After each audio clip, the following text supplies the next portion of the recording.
So, Michael, some great news. We're back with some more Cuties drama. That movie which we just can't get enough of. I keep forgetting that we've already reviewed it because it's so rare for us to review a recent release. I keep thinking like, oh, I can't wait until we review that because I've got so much to say. And I think, oh wait, we already have, and we already railed into it. Yes, and Texas is also railing into it because Netflix faces a legal battle over the film's lewd dancing. So on Tuesday, Tyler County District Attorney Lucas Babin said the county had decided to indict Netflix for the promotion of the film. According to the court filing, Netflix knowingly promoted work that depicts the lewd exhibition of the genitals or pubic area of a clothed or partially clothed child who was younger than 18 years of age at the time the visual material was created. Mr. Babin is the son of US Congressman Brian Babin, who last month co-signed a letter alleging that Cuties, quote, clearly meets the US legal definition of child pornography. It's disturbing to see a mainstream media company promoting the sexualization of children, the Republican politician wrote. It shouldn't be allowed. And that's the key thing at the end there. We mentioned it in the Cuties, the end segment when reviewing that movie. The Republicans are desperate to make this a culture war battle. And still, a month after its release, they're still going on about it, Michael. It's incredible. I know, get over it. I know, right? It's just child pornography. Come on. Now, I mean, that's the thing. It's not, as we went over it.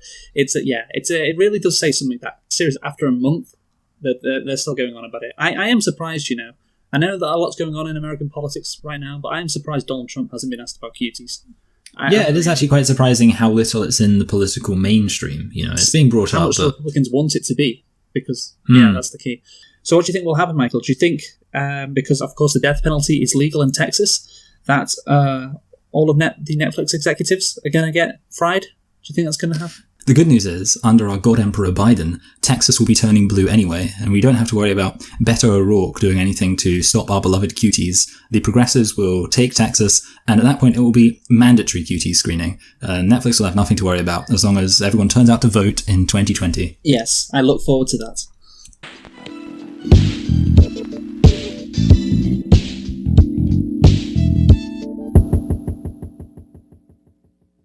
Hello and welcome to Select and Reflect, the movie review podcast. We look at films that have come out in the near and distant past, we give them a couple of watches and evaluate them beyond first impressions. I'm your host Michael and I'm joined as always by my co-host Luke, and this week we are celebrating Spooktober, and we're going to look at our second film by a director who has been heavily parodied by The Simpsons, with of course The Shining. So Luke, go ahead and tell us a thing or two about The Shining. Sure thing, Michael. And I don't know about you, but I watched The Simpsons parody of The Shining before this review. So did you do that? Yeah, well, that's what I thought we were reviewing. Actually, it is funny. I watched clips of it. I didn't fully commit to it, but there was one scene I wanted to see. It was the Mr. Burns' classic. That's odd. Usually the blood gets off at the second floor.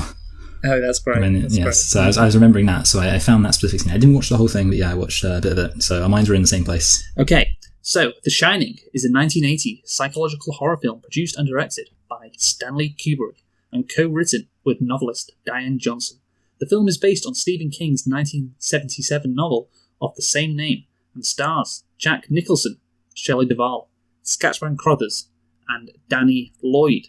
It was released on May the 23rd, 1980 in the United States and on October the 2nd, 1980 in the United Kingdom. I thought I'd mention that because it's quite a big gap, and obviously we do live in the UK, and obviously that would make it very close to the 40-year anniversary of its release in the UK, which is of course why we're doing it anyway, this Spooktober. So, Michael, can you tell me what the budget was for The Shining? 8 million. 19. Oh. 19 million. 19 million, yeah. Oh, okay. Yeah, and what about the box office? How much did it make? Well, I don't think this would have made like huge amounts. I don't see this being like a blockbuster or anything, so maybe it made double back, 38 million. The actual answer is 46. Oh, I'm happy with that. Yeah, that's a decent guess overall. What runtime did you see it on, Michael, by the way? Oh, 220, is that normal? Yeah. Okay. Yes, because there was another runtime which was shorter. Yeah, which was the European runtime, which was just under 2 hours. And it's quite a long movie, obviously, so yeah. Yeah. Especially for a horror film, although I guess we'll get into this film's not necessarily the most conventional horror film. No, it's definitely not, no. So, having said all that, Michael, did you like The Shining? Yes. You did like it. Yes. I did also like it. That's good. That's very good. Yes. Obviously, this movie is one of the most famous horror movies of all time, and at the time of its release, critical opinion was not that favourable, interestingly, and it has become a staple of pop culture ever since then. People now, of course, see it as a classic, and it was preserved in the United States National Film Registry in, where is this? Oh, it just says in 2018. And it's quite late on, actually. 38 years after its release, but still very significant. Better late than never. Yeah, exactly. That's how I see it. So, Michael, let's get into some nitpicks for The Shining. How many have you got?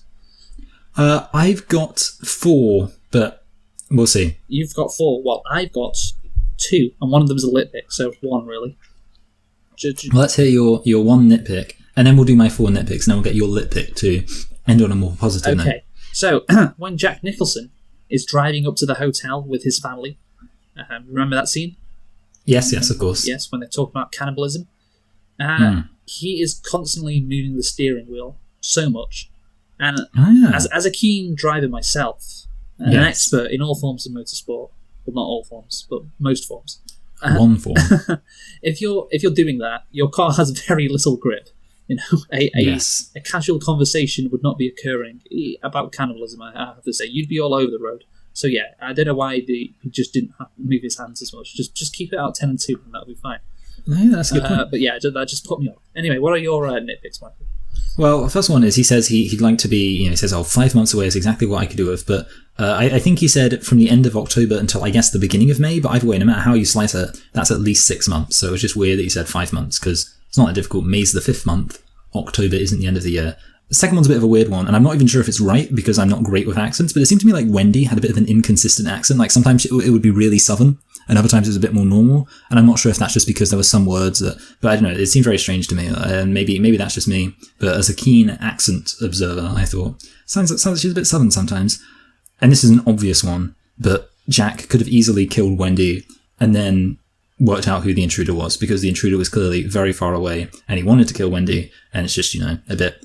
It's one of those classic things that happens in horror films, and also like creature features a lot of the time, where there's a noise, even though whatever the antagonist is, it's literally a point where they could easily kill the person they're trying to kill. A noise distracts them, and they don't just immediately go to finish the job, which they could do. And then Danny, when he's getting chased in the maze, he doesn't go that far before retracting his footprints, so you would think that basically Jack, it's a bit risky. Jack could just be like, step back a little bit further and find him, because, obviously he just takes a few steps forward and then retracts, and I just thought, you've got to be a bit more thorough with your job. Don't do a half-assed job when you're being chased by a murderer. And what is your lit pick, Luke? Well, my lit pick is quite simple. The actor who plays Jack Torrance is called Jack Nicholson. Big Lakers fan, by the way. And the Lakers might win their NBA championship tonight. Yeah, I think you mentioned that before, that he was a Lakers fan. I know. In another video on him. Yes. Very famous Lakers fan. And, I mentioned the Lakers could win their 17th championship tonight, Michael, which would tie the record. So I'm hoping that happens. But anyway, back onto the lit pick. That is also a lit pick, I guess, as well. But, yeah, Jack Torrance, being played by Jack Nicholson. I love it when an actor has the same name as his character. Especially an actor who is playing the main character, and it's a really good performance in an iconic movie, because it's just instantly more memorable, and I think that should happen more often. You can see. Yeah, I feel like there is something I can think of where it has happened, but I can't remember what it was. Prince of Bel-Air. It's called. Oh yeah. I mean, also, you know what I'm thinking of? I'm thinking of Charlie in It's Always Sunny in Philadelphia. Yeah. Of course, Charlie Day, and I can't remember what the Charlie's called in the actual show, but it doesn't matter. Yeah, no, but it works, and I think it should happen more. So that's what I do if I was a director or a screenwriter. I would write my characters, because who really cares about the name of a character? It should be based, if possible, on the actor's first name. Yeah, I mean, to be fair, I often find coming out of names is very difficult, so I think I'm not surprised a lot of the time you'll see in films and television shows, characters in the show will share first names and surnames with different members of the production, and it's kind of like, yeah, that just makes sense. You'll find out, like, the sound editor for Lord of the Rings is called Aragorn. You're like, well, okay, naturally, that's where they got it from, you know? So I think it just makes sense, because who wants to sit there, you know, you've got so many other creative things to do. Who's going to sit there and just come up with names? Although I would imagine that the name actually is lifted from Stephen King's novel, unless you're going to tell me otherwise. No, in which case it is suggesting. It is. So Stephen King had Jack Nicholson in mind all this time away. Yeah. Or it was Ghosts. Or it was Ghosts, but I just love that. And obviously this wasn't serendipitous. Yeah, this wasn't a decision taken by Stanley Kubrick to name the character Jack, but I'm just saying it's good when it happens, and it should be more intentional. But anyway, more of this, please. Yes, exactly. Let's get in to the plot of The Shining. So, Michael, the film has a central character, Jack Torrance, as mentioned, who is an aspiring writer and recovering alcoholic who accepts a position as the off-season caretaker of the isolated historic Overlook Hotel in the Colorado Rockies. Wintering over with Jack are his wife, Wendy Torrance, who is played, of course, by Shelley Duvall, and young son, Danny Torrance. Danny possesses the shining psychic abilities that enable him to see into the hotel's horrific past. The hotel cook, Dick Halloran, also has this ability and is able to communicate with Danny telepathically. The hotel had a previous winter caretaker who went insane and killed his family and himself. After a winter storm leaves the Torrances snowbound, Jack's sanity deteriorates due to the influence of the supernatural forces that inhabit the hotel, placing his wife and son in danger. Dun, dun, dun. So there you go. That's scary, yeah. Yeah. Very terrifying. So I want to talk about the beginning of the movie, Michael. The beginning. The very beginning, because I think it's just such a classic start. Like with the music and the car driving through the woods, just immediately spooky. Just the best possible start, and you know you're in for And it's weird because he's only going to a job interview, although that's pretty scary in itself, am I right, fellas? Fellas. Just fellas who feel Yeah, because women aren't in the workplace, let's be real. Yes, so that's a great start. And when he gets into his interview, I do have a couple of issues, though. They give it away far too easily or early, I guess, one of the two. With the kid, Danny, who's at his home, thinking about the blood coming through the elevator, and also the two little girls as well, who he sees. And yeah, I'm just looking at that thinking, oh, come on, you could have waited a bit before you deploy that, because that's surely, like, those two things, of course, are iconic in this movie, and therefore there's no reason, of course he didn't know it was going to be iconic necessarily, but there's no reason to just drop that straight away, you know? It just removes the mystery of the hotel bit. Yeah, well, I mean, see what you're getting to there, I think, is I'm going to say big problem with the film. I still like it, but my big problem with the film is I think it blows its load a bit too early in a variety of ways. And I actually want to talk about that in a bit more detail. But I think, first of all, we should probably get a bit grounded. So before we, get too much into how the film blows its load, let's talk about precisely what's in store load-wise. And specifically, I'm talking about The Shining as a concept, what it is. Because obviously, we've said before that I made a joke about it being about directors who have been parodied by The Simpsons, which of course is not really the truth. The reason we're doing these films, the reason we have this theme, this Spooktober, is of course we're looking at slasher films, although I said with this film in mind, crazed murderer films about crazed murderers. And obviously in this film it is about crazed murderer, but there's a specific reason why it's a crazed murderer, which is to do with the fact that you've got this concept called The Shining. And The Shining, it's an interesting thing to me. I actually find this really fascinating. And I should clarify, I haven't read too much into the different kind of analyses of what exactly is going on with it. So maybe you'll be able to fill me in here a bit. But what I found really interesting is that The Shining is not portrayed as a wholly negative thing. Because obviously, because that would be the stereotypical or kind of the I guess, pleb tier thing to do. Just have this evil supernatural force which causes somebody to go crazy.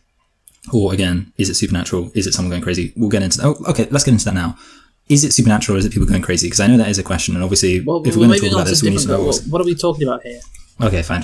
Well, I want to talk about, what I want to talk about is The Shining itself. Okay, let's talk about that then. Before we can talk about that, though, I feel like, so we can be clear on the wording, because otherwise I'm going to be constantly pussyfooting around it.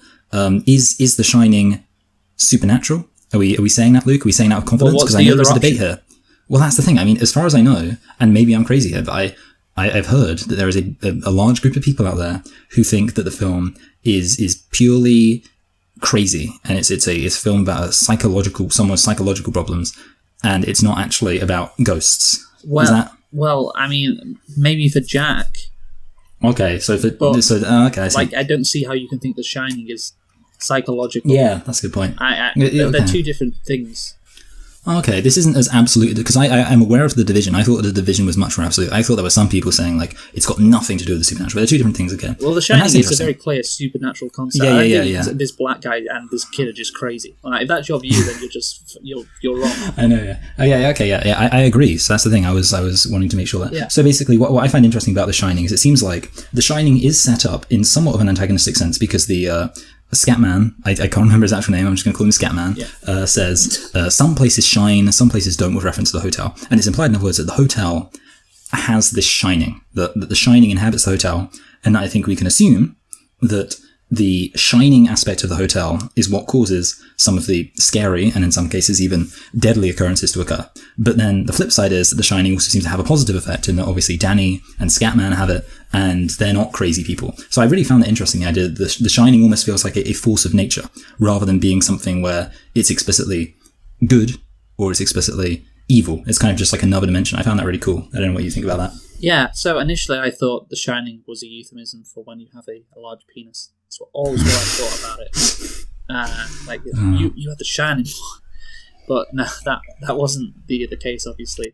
But yeah, I didn't really know if I like the concept. It's just, it is what it is. So these people have this special ability that, you know, they can communicate with each other, and it works for the movie. It's a nice plot device in the movie, I guess. So they have it. I don't really know what more there is to it. I'm much more interested in the other aspects. Like, that's the thing I found watching this. Of course, it's called The Shining, and The Shining, this ability does play a big role in it. I mean, I don't really care that much. I guess, yeah, it's a force of nature. That's what you could say, really. So, and it brings, it's not bad or good. Yeah. It just is what it is. Yeah, I mean, that's the thing, because obviously you're saying you don't care about it. I think the thing is, it's not the main focus, which is it is strange in a way. And I don't know how different this is from the books. I assume it's probably quite a bit different from the book. But it's very strange, and I would say interesting in a good way, that you have this idea of The Shining, which you'd think should be this big thing. Like, you'd think it would almost be a film about people who have the ability to read each other's minds. You can imagine a film about like mind readers, and it's about people who read each other. Oh, that film, Scanners, where the guy's head gets exploded. But basically, in this film, it's kind of like you could have had a pretty similar film without the Shining concept even there. Like, when you really think about it, it's almost, you could easily make a film about a family who goes to this secluded hotel to look after it during the winter, and then the guy goes crazy and murders people, and heck, if you want to have the supernatural element, you can have that there. It's surprising how kind of superfluous the mind-reading Shining ability is, and I guess that's obviously why it wasn't particularly interesting to you, and I would say, again, it's like something which you can ignore, which is really strange. That's one, the title of the film, and two, this obviously quite prominent concept, and yet the film itself doesn't really rely on it too much. Yeah, that's the thing. It doesn't really rely on it too much. After I watched the movie, I was like, oh yeah, there's the Shining ability just kind of gets pushed to the background. Like I said, it's just kind of used as a plot device to get that guy, the chef, who I can't remember his name either, Hanrahan or something. Yeah, we're just going to call him, I like calling him Scatman, because I think that's funny. Well, I mean, yeah, that's his name.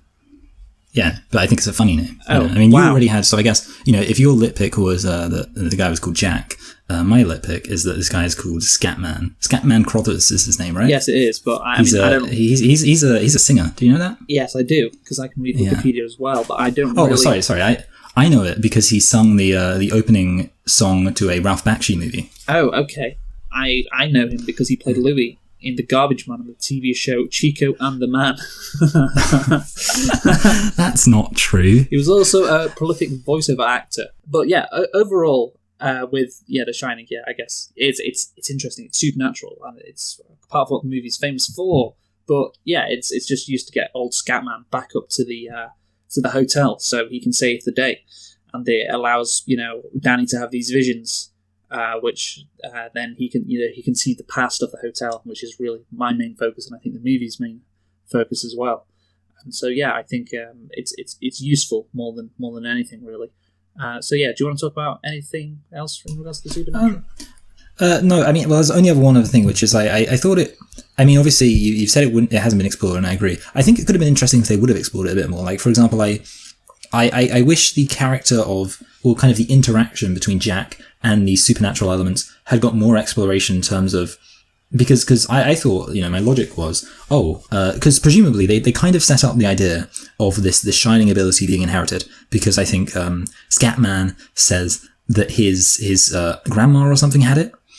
And, there's an implication that, based on the fact that someone in his family had it, that it could be a hereditary thing. And therefore, I was thinking, presumably, that maybe Jack Torrance has a degree of the shining too.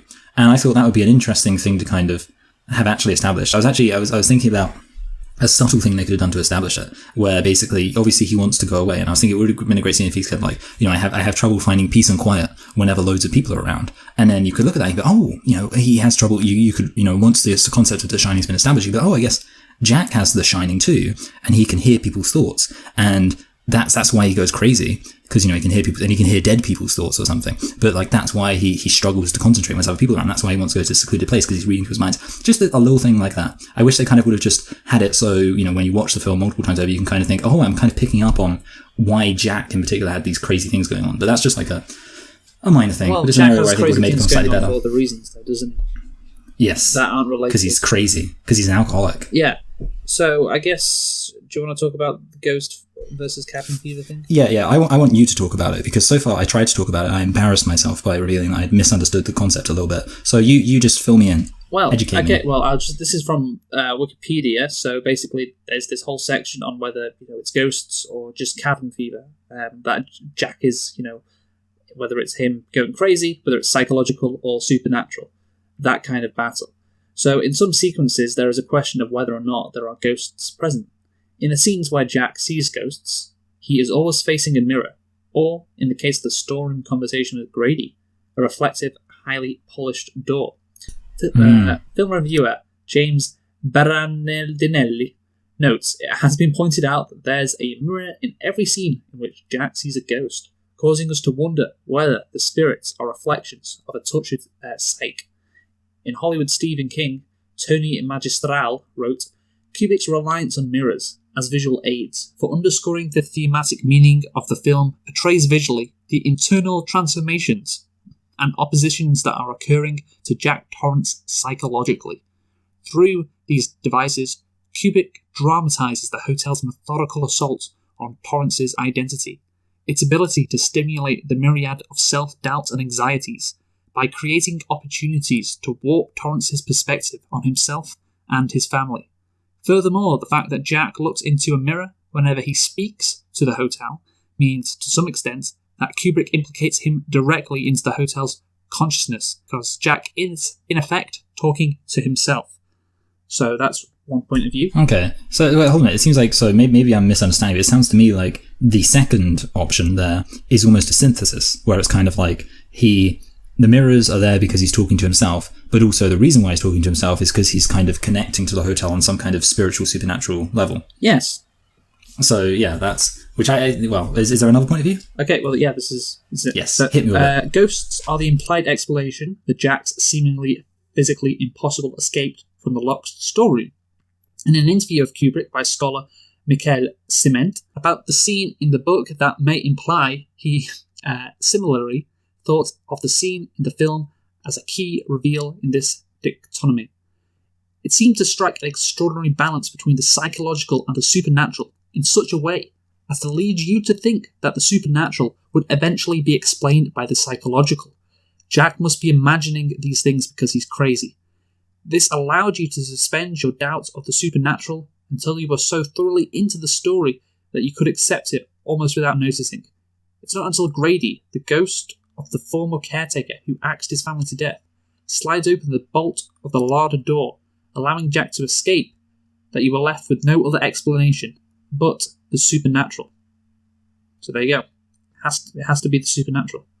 Yeah, well, I personally prefer the supernatural explanation, because as I was already saying, I like the idea that Jack is I like the idea of Jack and the kid as two sides of the same coin, where it's kind of, and also, the old Scatman dude, where, one group is people who have the shining, and it kind of causes a positive interaction with the spiritual realm, or one where at least, it's of some utility, and another person who just goes crazy from it. So I like the idea that there are supernatural forces acting on Jack more so than the idea that he's just crazy. Yeah, so I think that has to be it.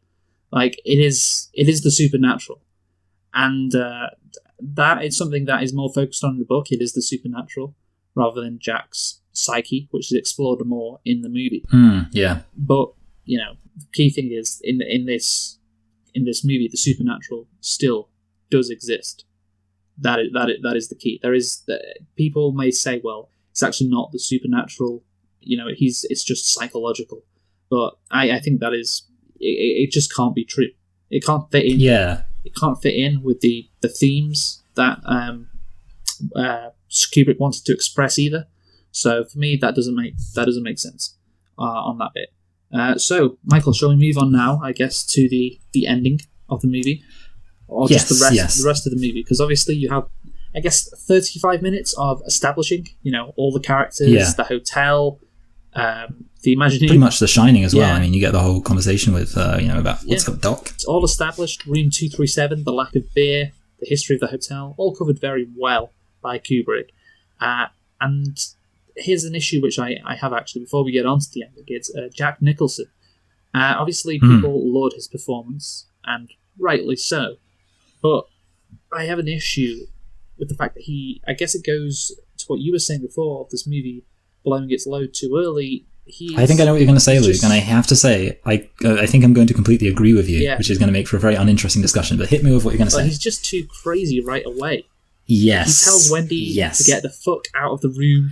Then it's like he's already been consumed already, and if he just shows a little frustration, it would be better, I think. But then you have to consider that the theme of the movie relies on Jack being a bad guy from the beginning. It's not that surprising when he goes crazy. That's what Kubrick wanted to portray. But yeah, you see Nicholson from the very beginning, like when he's just talking to the guy who in the interview, like he's smiling and laughing, and so you're thinking you're watching it for the first time without reading, the message that Kubrick wanted to deliver. I'm thinking, he's a bit. I can tell he's going to go crazy. I don't know if it's just like Jack Nicholson, because I did read that apparently Stephen King thought as well Jack Nicholson was a bit too crazy. But then, of course, Stephen King wrote the novel is different to how Kubrick portrayed the movie. But yeah, he's just sitting there smiling, and you're like, oh yeah, this guy's definitely going to kill his family. And if it was the other way around, I guess it wouldn't really work with the message, but then again, it would probably be better, be more suspenseful in terms of the actual, the mystery and the horror of it. What do you think? Yeah, well, I mean, it's funny because obviously when we were talking about Psycho, one of the things I said was that I thought that it would have been better if Norman Bates seemed a bit too crazy from the very beginning, and that's what I was saying, that it doesn't really feel like a shock, because it's like, oh, you thought he was a crazy person whose mum was killing everyone, but he's actually a crazy person who's killing everyone himself, and I was just like, it's not very impressive. And in this case, I kind of agree as well. I think that he is, and I think the example you point to of him being incredibly aggressive with his wife is obviously you're just like, okay, and that happens incredibly early on. I'm sure that happens before the 1 hour mark in an hour and 20-minute film. So it's scarcely even a case of raising stakes. He already comes across as not a nice person. And there's another thing about it which really gets to me, and it's that so there's one scene of him writing, and he's just writing away, and then there's this scary music playing as he's writing, and this also occurs very on. In fact, it might even occur just before he tells her to fuck off. But basically, he's writing, and it's playing scary music, and it got me thinking, one of the things I find really scary in a film, and something I really love when I do see it in a film, is when something that was previously thought to be innocent is revealed to have the whole time been incredibly scary and creepy. And I was thinking that you have this reveal of, it turns out the whole time, Jack has just been writing the words, all work and no play makes Jack a dull boy, except you don't have that reveal, because it's not the whole time. Because essentially, he just sits down and writes that all in one go. And I was thinking, this is my idea, which I think would be so much better, if for most of the film, Jack is pretty much a good guy, and maybe, for example, what I was thinking is when he tells her to leave, if he was like passive aggressive about it, like you could kind of tell, like he was hiding it, but you could tell he was annoyed. I think that would be way more interesting, where it's like he's not actively angry at her, he's not, being horrible to her, but he's kind of like, you can tell he's annoyed, you can tell he's frustrated, but he's kind of actually putting an effort in to hide it. And he's not, talking to some barman, talking about how much he hates his wife or anything like that, just kind of keeping it very subtle. And then all this time, he's also writing his novel. And, he's pretty much content when he's writing his novel. He's quite happy, sometimes she walks in, gets distracted, gets a bit annoyed, goes back to writing his novel. She's like, can I read your novel? He's like, no. Anyway, then, big smile, happy guy, towards the end of the film says, honey, I finished my novel, really happy, really proud of it. And she's like, oh, okay, cool. He goes to leave, saying like, yeah, you can read it, no problem. Anyway, she goes to read it, and the whole thing is just filled with, all work and no play makes Jack a dull boy.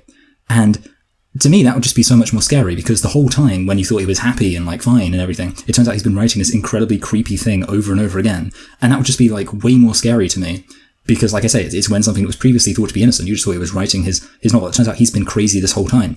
And that would just be so cool. And I love that idea so much. And I know it's maybe not a good idea to just dislike a film because, I don't dislike the film, but have a problem with a film because of an idea in my head that I like. I just think that would be so much more scary than having it as it is, where it's kind of just like, yeah, just crazy throughout the whole film. And then the big, all work and no play makes Jack a dull boy is just something kind of froze together seemingly overnight. And then she reads it all. I don't know. What do you think? Yeah, I don't know, man. I don't know. Because, it's the Jack isn't meant to be a good person. And I feel like if he's portrayed as a good person, then it would be more along what Stephen King wanted, which is Jack then, over time, he gets taken over by the forces of the hotel. And then, becomes murderous and tries to kill his family. Of course, that's not what Kubrick wanted. Kubrick wanted Jack right from the get-go. Yeah, but I think here's the issue, though. I think really the problem is you can say that and you can say like, that's fine. But I think the issue is he could have been shown as a bad guy, I think, in more subtle ways, which would have been better. And I think that's kind of the problem, because, so I kind of think like, and obviously, okay, maybe my idea of him that, seeming like completely chirpy and all that kind of stuff and completely innocent wouldn't work. But I think you could certainly get close to that by, like I say, for example, having him seem angry and passive aggressive. But like, okay, or for example, you can have things like, his relationship to his wife, you could see like toxic things there. Like, for example, he could be, negging her. And obviously, I know they didn't have those woke terms back then. But there are ways you kind of could have shown that he was not a nice guy without having it be overbearing. So I don't know. That's kind of my thoughts. Be interesting to see if that happened. I don't know whether it would be better let's or worse. Let's do the remake, Luke. No, let's contact Stephen King. Question that it might be better. Yeah, let's remake it. Let's do it. Yeah. So at the end of the movie, of course. Well, actually, one more thing. I would like to see a better motivation with Jack. Well, what is his motivation? When he finally decides to kill his family. I know eventually. Well, but the point is, he is consumed by just hate and rage. And therefore, it doesn't take a lot to push him over the edge, I guess. That's the point. But it does seem, you would like a bit more of a push over the edge than what happens. When he's talking to the butler, I believe, he's still a butler, I think. And he's just like, you need to correct your wife and your son. Like, Jack is, it's still. Maybe he should need a bit more convincing to try and actually, kill them. Basically, I'd like a bit more, but yeah, obviously he gets pushed over, takes the axe, try and kill Wendy, and you get that, of course, famous scene which I recognise from GIFs. So that's wonderful. Yes, here's Johnny. Yeah, here's Johnny, even though his name's Jack. So, bit of a mistake there. Stanley Kubrick. Yeah. Messed up right there, pal. Yeah, stupid. It's not Johnny Nicholson who plays him. Yeah, and so at the end of the movie, this is how it differs from the novel. Scatman, he comes back from Florida, he dies after Jack kills him, and I wondered, is this movie contributing to the start of the stereotype of black characters? Of the black guy always dies in a horror movie, because it's quite hilarious. He just walks in the door and gets killed right away. And of course, it does. It comes across like it's kind of almost hilarious because obviously Willie in The Simpsons kind of is a joke on this character, and I'm coming to save you, boy.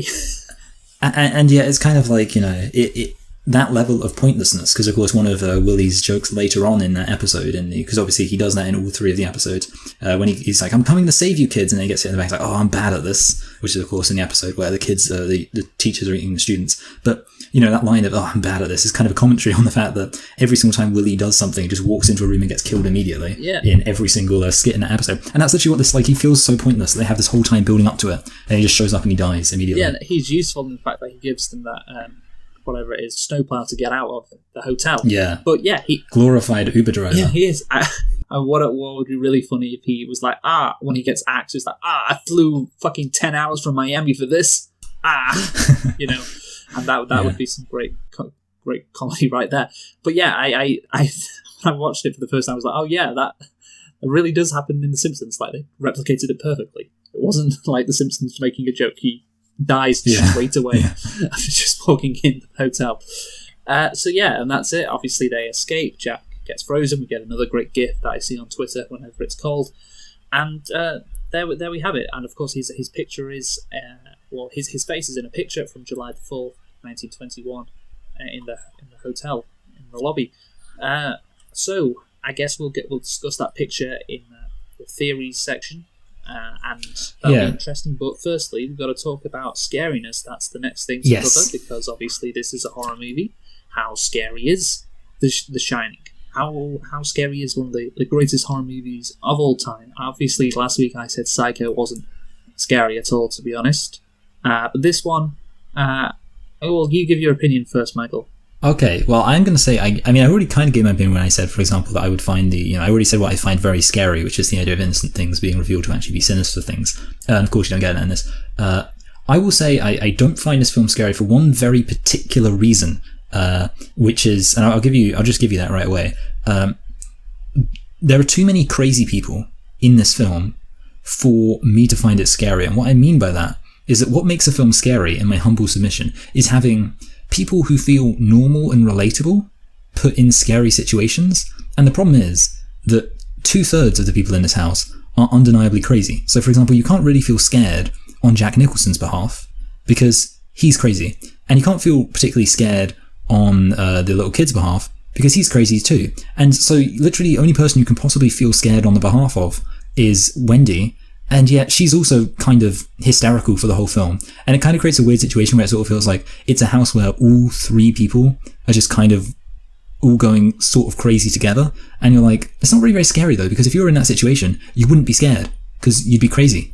I don't know. I mean, obviously I'm being a bit unfair to Wendy there, but I think genuinely that is my problem, that this film doesn't have, when you think about a normal film in a haunted house, it would be a family of people who are all very scared because they're all kind of normal, they're all rational, and they're all thinking, oh no, something's going wrong here, and you're scared on their behalf. In this film, I wasn't scared on their behalf because most of the people were crazy. Yeah, I mean, I don't know if I would say that. I think for me, it's not that scary because the film never really tries to scare you, and it's more about, I guess, an unease. A movie that kind of tries to get under your skin, tries to be creepy and spooky and make you, feel just generally unusual rather than actively try to scare you.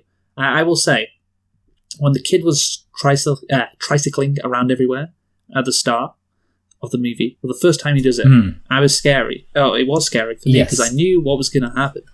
You're anticipating him turning around the corner and seeing something suddenly very scary. Yeah, so the longer it went on, the more the tension built. Yeah. But then it doesn't happen. And then it happens again, and it doesn't... And you're not scared that time? Well, you're slightly more scared, but... Slightly less scared. My apologies. Slightly less scared, but of course, then nothing happens. And then it happens for a third time, and that's when he sees the 2 little girls. But the one time it does happen, the girls come in after 5 seconds. So he tricycles for 5 seconds, and then there's the girls. And it's like, there's no tension. Like, when he was tricycling around for the first time, he did it for about a minute, and the tension kept building, and there was nothing. And then the time it does happen, it happens for 5 seconds, and then there are the girls. So, yeah, forgive me, for not being as talented as Stanley Kubrick when it comes to, building tension. I know he's probably better at it than me, but I think you've got it completely the wrong way around there, pal. I'm sorry. Or forgive me for telling him what to do, rather. That's what I meant to say. I think probably the scariest moment of the movie is when the guy dressed as a tiger is blowing the old guy in that room. if you remember, right at the end. Because it's just so weird. It's just like out of nowhere. I know, like, Yeah. that's the scariest. Did you find out what that was supposed to be about? I just thought it was, let's make this event, what's going on in this hotel room, as weird as possible. Because if it's just somebody like, sitting there, listening to a radio, I don't know, something like that, then it's not that scary. Yeah. So let's make it as weird as possible. And that was... A guy in a dog costume blowing someone. Or was it a dog? Oh, Yeah. I thought it was a tiger. But maybe Well, actually, no, maybe you are right. I mean, I'm just kind of... I said that with confidence. I don't know. I interpret it as a dog because I think it had floppy ears. And I think, that's...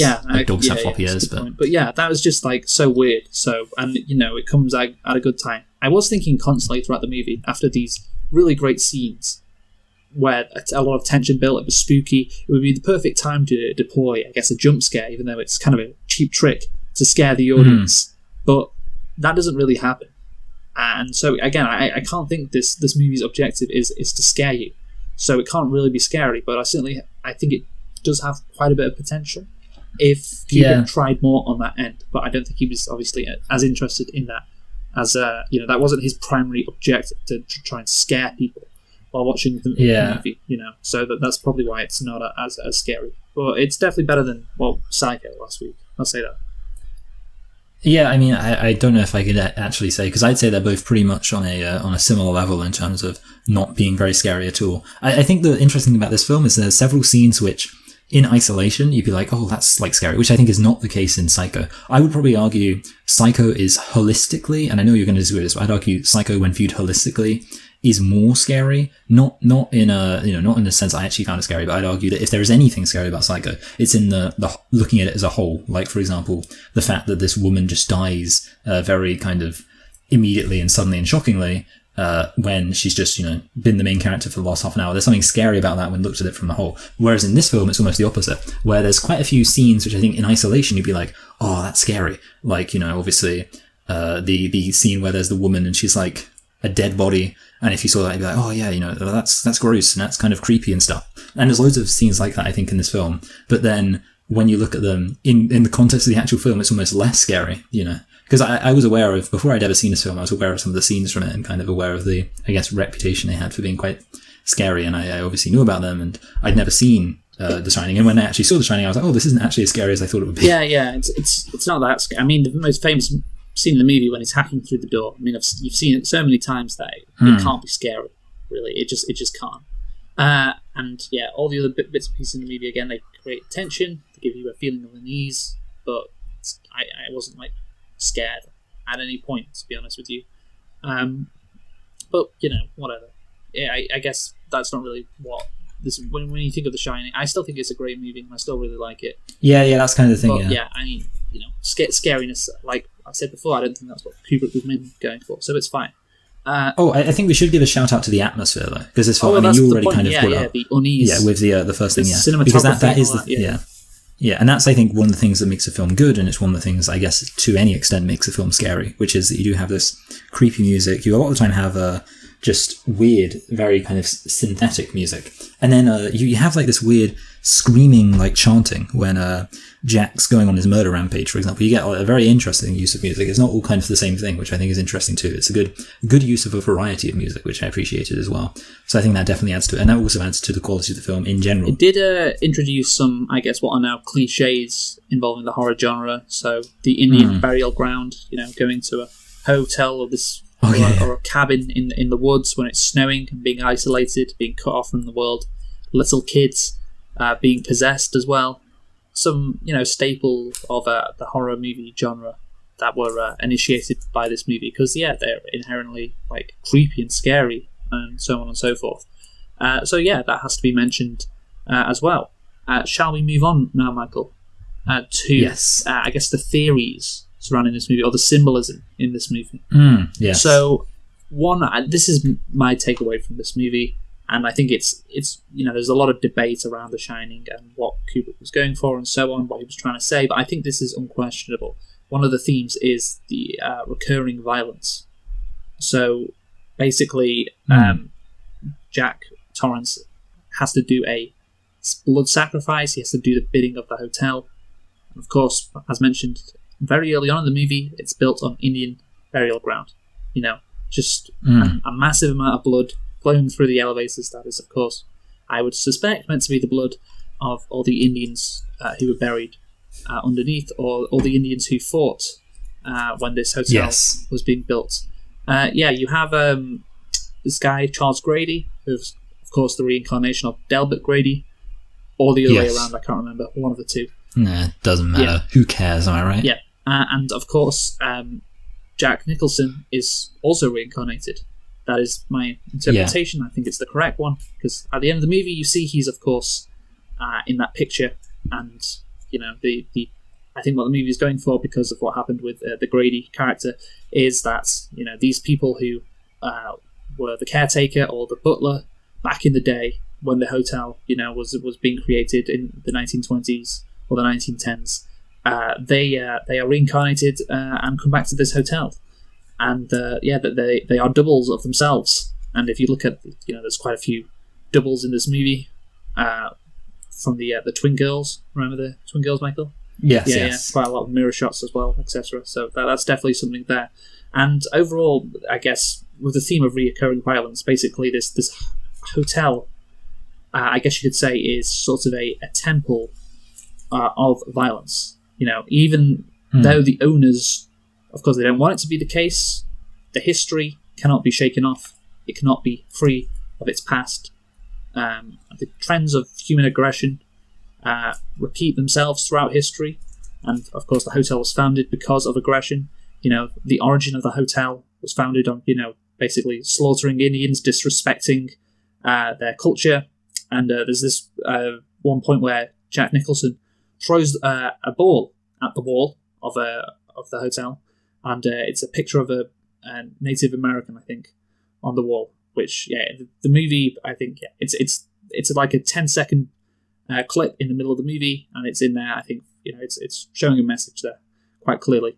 And yes, basically, the trauma can reverberate a long time after the event is over. So you have a look at all the main characters in this movie. They're all wearing red, white, and blue, the American colours. And of course, the picture of Jack is taken on the 4th of July, the American Independence Day, the 4th of July, which, it's, I guess, meant to be just a bit ironic when talking about the violence, considering, of course, that day was not a great day for the Native Americans, because once the American nation was created, then they lost all of their land thereafter.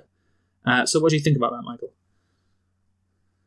Well, I mean, I think it's interesting. I guess the only issue is, I suppose, it feels like the kind of thing where I don't know. It's kind of strange, but I don't know how much there is that you can get out of that theme, and it's kind of weird. I think there's a lot of time an issue where a film can have a theme, but it doesn't necessarily say much about that theme. And I guess the question I'm trying to think of is, does this film necessarily say that much that's particularly interesting about Native American violence? Because obviously, Native American violence sounds like it's, all those violent Native Americans, like the violence that was perpetrated against the Native Americans, because I think it's perfectly valid. I have no issue with a film, obviously, having symbolism in it, being like, it's got this, he throws a ball at a Native American thing, and that shows how violence was perpetrated against Native Americans in Westwood Expansion, and that's fine. But I think to really give the film kudos, one of the things it would have to do is say something very interesting about I'll give you something interesting. As long as this hotel exists, because again, I said it's like kind of a temple of violence of the, I guess, American violence. Yeah. As long as this hotel exists, this will keep happening.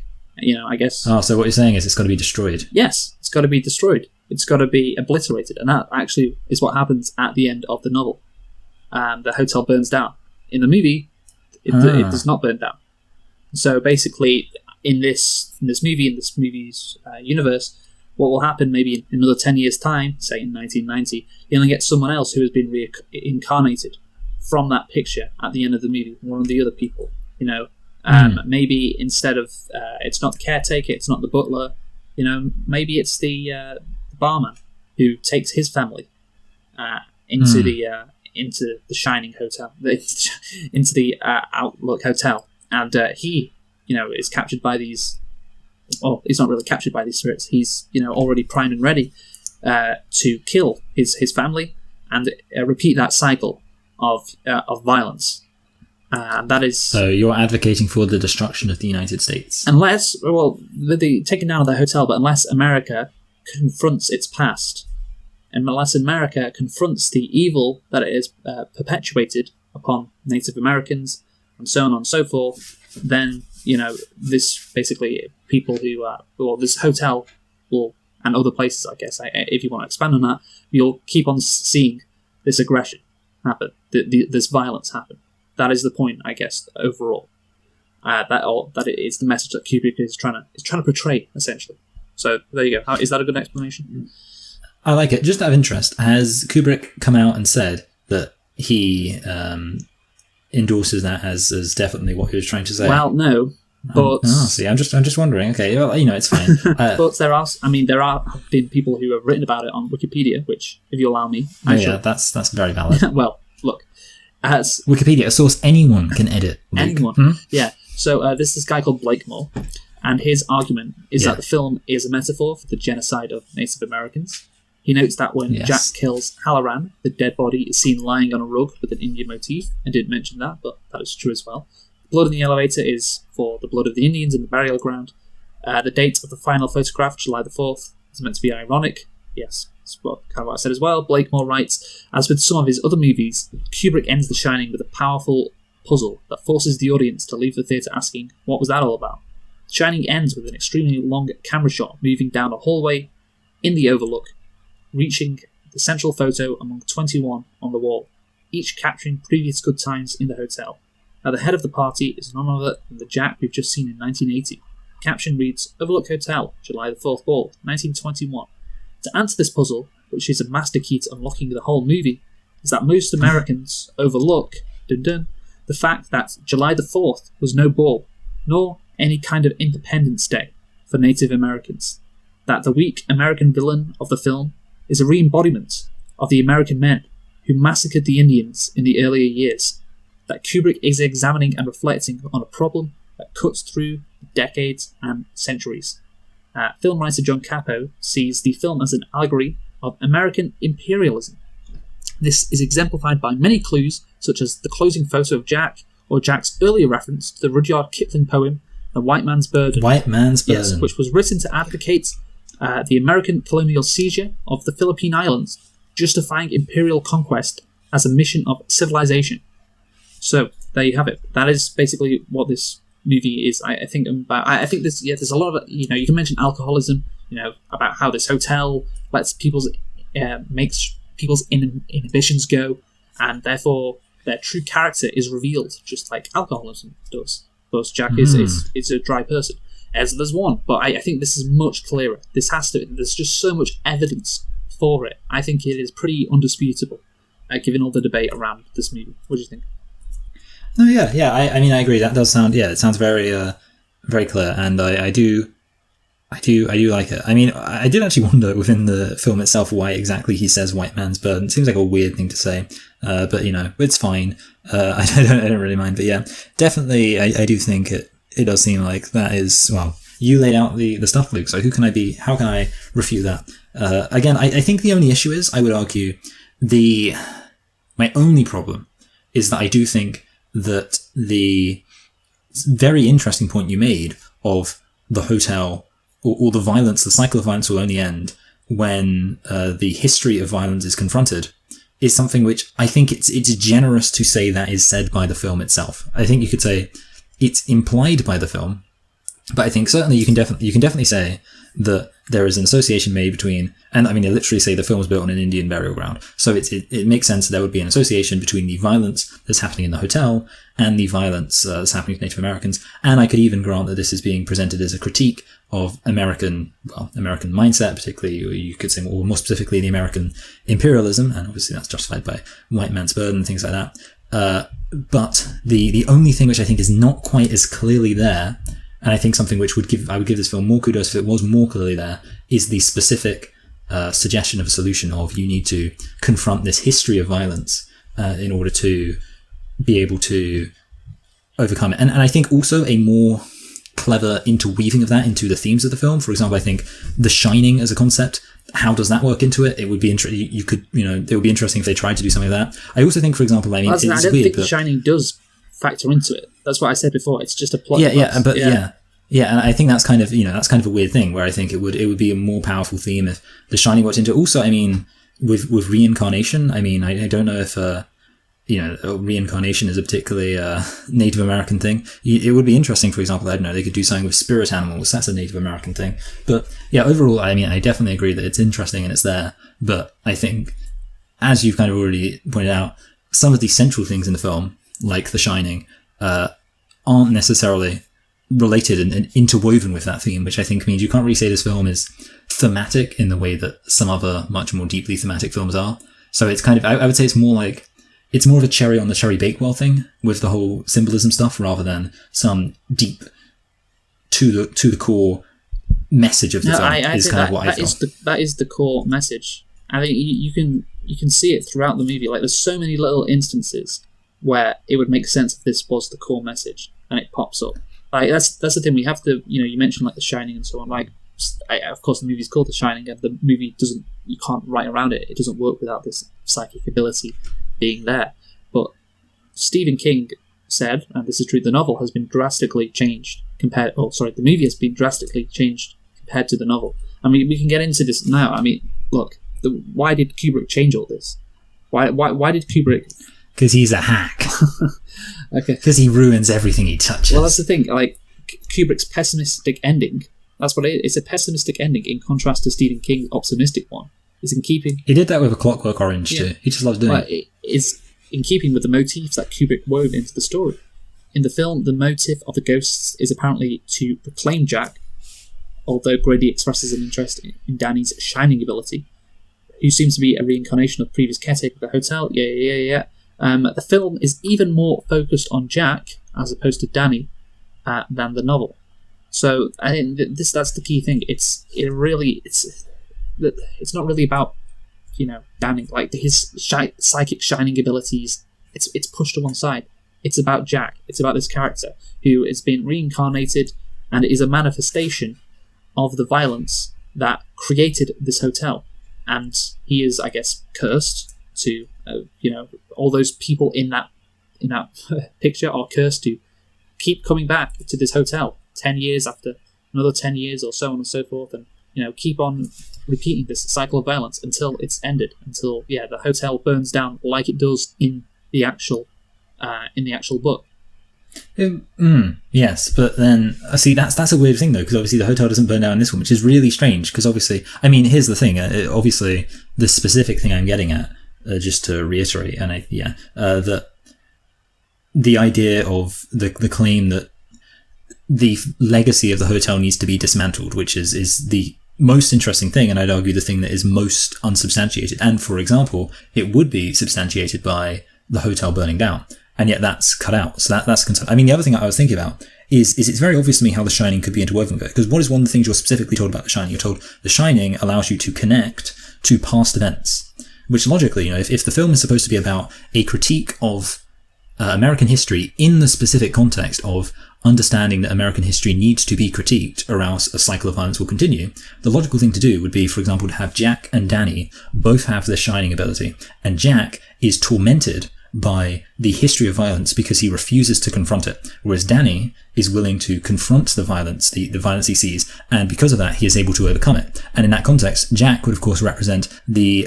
American conservative mindset that refuses to wrestle with America's violent history, and as such finds itself repeating injustices. So, for example, Americans, conservatives who don't acknowledge the severity of what America did to the Native Americans or during slavery are far more likely to support present day injustices against racial minorities. And obviously Danny would represent the historical critique, which acknowledges those things and is able to actually avoid tearing itself apart. That would be a really obvious way that you could incorporate The Shining into it, and yet it's not there. So again, that's the issue. I 100% agree with you. I actually agree with you that I can accept Jack is a representation of America, or the Western colonialism is a bad thing. And I think that completely makes sense with many of the symbolism you brought up, and obviously the fact that it's literally built on an Indian burial ground. And also, I subtly referenced the fact that there is this chanting when Jack is going on his rampage. I didn't want to give the game away too quickly, but I think it's very likely that is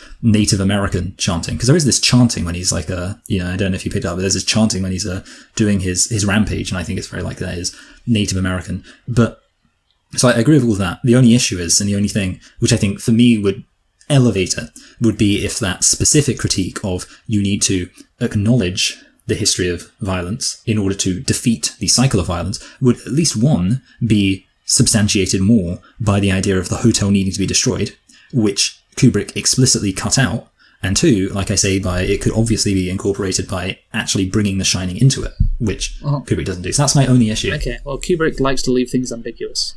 That's what he loves to do it. So more like stupid Rick. you're never. That's what he's very keen to do. So that's what I've read. So he's. Yeah, you ever seen 2001: A Space Odyssey? Yeah, he's crazy. So he's not going to spell it out. So you have to delve into it, and I think this is because he's a very smart guy. And there's a reason why he did what he did, why these little bits and pieces are within the movie. So I mean, you can say, well, the movie doesn't specifically say this, but I think given who the guy was and what he liked to do in his movies, the decision that was made, that's a rational conclusion to come to. And maybe if you really wanted to spell it out, then he should have done a sequel, The Shining 2. More Shining. Electric Boogaloo. Yeah, just The Shining. Shining. Yeah. What about, wasn't there a film that won like an Oscar, or the nominated, called Shine, and it's like a film about a guy who plays the piano? Yeah, I think so. Because it's also referenced in The Simpsons where Homer says, "I am the piano genius from the movie Shine." And I was like, okay, what's your first name? He's like, Shiny McShine. Anyway, what are the differences between this film and the novel, Luke? Let's crack on. Basically delved into you've gone. Yeah, I know. Yeah, I was wondering. I guess maybe I should ask: are there any other differences? Well, I mean, the point of the novel is, I guess, it's more focused on. I want to know every single line of dialogue omitted on Jack and his sanity. And Stephen King said he relatable. He wrote it at a time when he was being angry towards his family, and he wrote it at a time where he was, isolated. He was hacking his family to bits, and he just thought, this is really fixing my writer's block. He was being an alcoholic and all that, and that's why he essentially wrote the movie. So that's completely different to what Kubrick's doing, and it makes sense, I guess. And it says here from Wikipedia, in the film, the hotel possibly derives its energy, or malevolent energy, from being built on an Indian burial ground. In the novel, the reason for the hotel's manifestation of evil is possibly explained by a theme present in King's previous novel, Salem Lot. A physical place may absorb the evils that transpire there and manifest them as a vaguely sentient malevolence. So I guess that the evil just exists because the place is evil, which is quite shit. I'm glad Kubrick actually put a reason behind it, to be honest. I think that's better. So I think, King obviously wasn't really happy because it basically changed the direction of the novel. But I think Kubrick did a good job at it. I think we should basically conclude now, Michael. So this film is very good. I think obviously one of the kind of context surrounding this is that we are looking at this during Spooktober, and obviously that is a very horror themed thing. So I'm trying to kind of put that out of my mind because obviously I want to review this film from the perspective of it as a film, not just as a horror film. Because obviously if you review it as a horror film, arguably there are some issues with it. It's not particularly scary, and also for a horror film, it's a bit long. I find most good horror films tend to be shorter, so you can kind of just watch them, enjoy them, get on with your life. Horror films tend to be easier watching, which I, for one, appreciate. So the main issue with this film, I think, is one, that it's not very scary, but I think two, that's based in the fact that how the characters are handled, I don't find particularly interesting. I don't find Jack's character particularly interesting, and I do think it could have been far more entertaining if the characters were a bit more grounded and also a bit more surprising, and I would even say nuanced. And that means obviously that it can't be scary because you can't really relate to them. It does feel a lot like a film just watching some people hanging out, but the good thing there is it's a very experiential film. Obviously, it establishes a very strong atmosphere. The film is dripping with atmosphere, with the music and all that kind of stuff going on. And I think that is a film that makes it, or that is an aspect of it, which makes it more hospitable to the characters kind of feeling a bit weird. Because obviously in a lot of, and you could almost call this film approaching an art film in that sense, and a lot of art films will tend to be focused much more on the artistic value of the film over having the characters behave in realistic ways. And that's something this film seems to share with, plenty of other films, like a lot of Darren Aronofsky films and all that sort of stuff.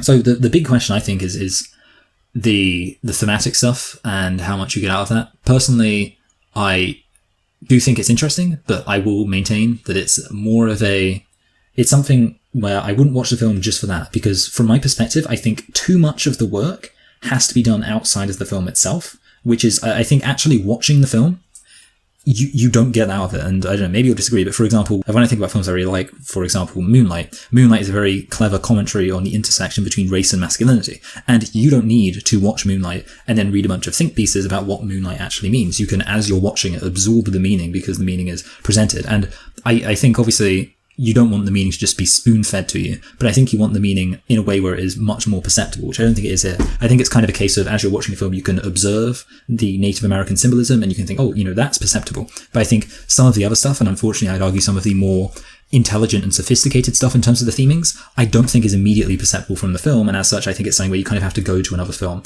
And all in all, I don't know if I feel, for me personally, I think I just have to give this film a very high 7, which I think is crazy, and I can see why some people might be like, oh, of course it's higher than that. But for me personally, I think it's a film where, for what it is, it's very entertaining. I enjoy watching it, but it's very entertaining. I enjoy watching it is actually a perfectly valid reason to give something a 7. I'm actually going to put it, and again, it's funny because obviously I don't think this film is that much of a horror film. I'm actually going to put it right above another horror film which I actually think is very deeply soaked in atmosphere, and I think has a very nice soundtrack, which is It Follows. And this is just a little bit short of an 8, but I'm going to give it a high 7 because I'm a bastard. So that's my opinion. Okay, well, I'm going to give this movie an 8. And, I think where it really lacks, I guess, is the scariness. And yes, of course, the atmosphere is brilliant. The cinematography is. It really makes you feel incredibly uneasy watching some stuff. And that deserves praise. But yeah, it's just not that scary yet again. So I can only give it an 8.